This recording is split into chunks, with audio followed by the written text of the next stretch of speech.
लोकसभा चुनाव में बीजेपी को हार मिली, एनडीए की सीट भी घट गई। इसके बाद से ही एनडीए में टकराव शुरू हो गया है। बिहार, महाराष्ट्र और यूपी में खासतौर पर विरोध के सुर तेज हो गए हैं। इन तीन राज्यों में ही एनडीए को 61 सीटों का नुकसान हुआ है, जिसके बाद अब दावा किया जा रहा है कि जल्द ही एनडीए बिखर जाएगा। तो क्यों मुश्किल में दिख रही है मोदी सरकार, जानने के लिए देखिए ये रिपोर्ट। मोदी के नेतृत्व में एनडीए सरकार को बने 4 से 5 दिन ही हुए हैं कि सरकार में टकराव खुलकर अब सामने आ गया है।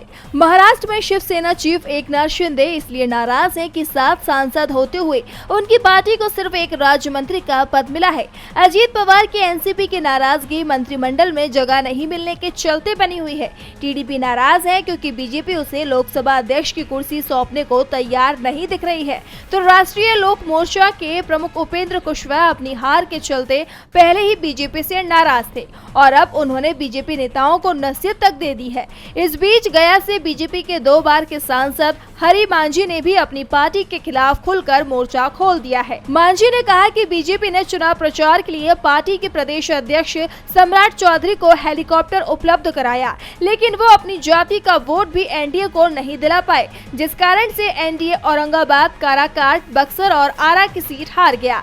बीजेपी हाईकमान को प्रदेश नेतृत्व में बदलाव करना चाहिए, अध्यक्ष ऐसा हो जो कार्यकर्ताओं को इज्जत दे। इस बीच यूपी में अपने बेटे प्रवीण निषाद को संत कबीर नगर सीट पर मिली हार के बाद निषाद पार्टी के अध्यक्ष संजय निषाद भी बीजेपी से नाराज हैं। उन्होंने कहा कि मेरा बेटा बीजेपी के कारण हारा है। तो योगी सरकार में मंत्री और बीजेपी विधायक धर्मवीर प्रजापति ने भी पार्टी नेताओं के बयानों को हार का बड़ा कारण माना है।